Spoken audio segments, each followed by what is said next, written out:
Oggi abbiamo presentato i risultati della stagione 2014 del progetto avviato con la Fondazione Terra d'Acqua e i volontari del soccorso per portare nel territorio dei defibrillatori e formare degli addetti per utilizzare questo mezzo molto importante.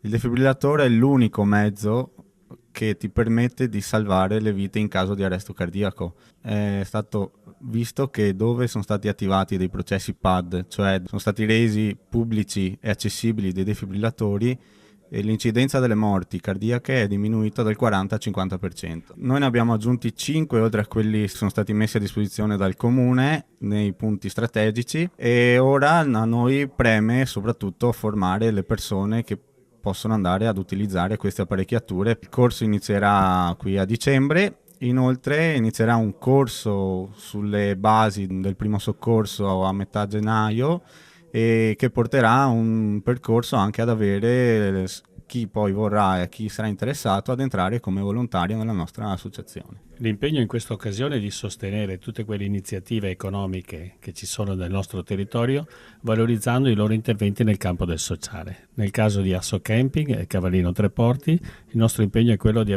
favorire assieme a loro la sicurezza dei cittadini di questo luogo e degli ospiti durante l'estate, garantendo una serie di defibrillatori e il sostegno agli volontari che consentono di dare dei servizi adeguati alla domanda che oggi il territorio esprime. Sì, perché sempre di più una località viene scelta dal turista per la sicurezza, per i servizi che dà, soprattutto la nostra località che ospita famiglie con bambini. In vacanza con i propri figli si va dove c'è sicurezza.